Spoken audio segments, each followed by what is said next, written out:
рӯзҳои истироҳатии ҳафтаи сипаригардида дар тамоми гӯшаву канори кишвар аз ҷумла дар шаҳру навоҳии минтақаи клуби вилояти хатнон мусобиқаи футбол барои кӯдакон таҳти шиёри футбол барои ҳама ба ифтихори 30-солагии истиқлолияти давлатии ҷумҳурии Тоҷикистон баргузор шуд. мусобиқаи мазкур таи 2 рӯз идома кард ва беш аз 200 нафар кӯдакону наврасон дар 3 сину сол байни ҳам майдондорӣ карданд. ҳамоиши мазкур аз ҷониби Лигаи футболи кӯдакон ва наврасони Федератсияи футболи Тоҷикистон ташкил шуд ва миёни кӯдакони то 7 сола, 9 сола ва то 11 сола идома кард, ки дар маҷмӯъ иштироки фаъоли дастаҳо дар ин тадбири варзишӣ аз ҷониби масъулон дар минтақаи кӯлоб таъмин карда шуданд. қобили қайд аст, ки дар оғози соли 2021 ин аввалин мусобиқаи сатҳи ҷумҳуриявӣ буд, ки аз ҷониби Лигаи кӯдакон ва наврасони Федератсияи футболи Тоҷикистон ҷиҳати сазовор истиқбол гирифтани ҷашнҳои муҳими сиёсӣ ва ба ин васила ҷалби васеъи кӯдакон ва наврасон ба варзиш ва солимӣ роҳандозӣ карда шуд.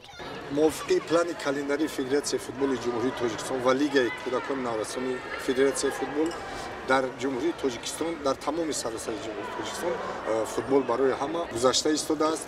мо кӯдакон наврасонро имрӯз ҳам бо медалу тӯҳфаҳои Федератсияи Лигаи кӯдакон наврасон ва Федератсияи футболи ҷумҳурии Тоҷикистон сарфароз гардондем. дар ҳафтаҳои оянда футбол ба назди шумо меояд, боз фестивали кӯдакон наврасон сар мешавад. ҳамин хел оҳиста оҳиста сар карда барои ҷашни 30-солагии истиқлолияти ҷумҳурии Тоҷикистон давом мекард. дар миёни даҳҳо нафар кӯдакону наврасон Идибеки Мирзо аз ноҳияи Восе бори аввал дар чунин мусобиқа иштирок кард. Идибек иброз медорад, ки футболро хеле дӯст медорад ва дар ин мусобиқа ба ӯ имкон фароҳам омад, ки бо дастаҳои рақиб аз ноҳияҳои Муъминобод, Фархор, Ҳамадонӣ ва шаҳри Кӯлоб рақобат кунад. ин футболбози наврас мақсад гузоштааст, ки минбаъд дар дастаи наврасони файзканди ноҳияи Восе тамринро идома медиҳад ва барои расидан ба ҳадафи худ тамоми кӯшишҳоро ба харҷ медиҳад. امروز در مسابقه شهر کلوب اومده صاحب مدال گشتیم. من در آینده میخوام که جای نمایان رو اشغال نماییم. چی شناب من ایدیبک میرزا امروز در شهر کلوب در مسابقه اومده صاحب مدال شدیم. من میخوام در دسته فایزکن و تیم منتخب تاجیکستان بازی کنم. در آینده آرزو داریم که صاحب جایهای نمایان گردیم.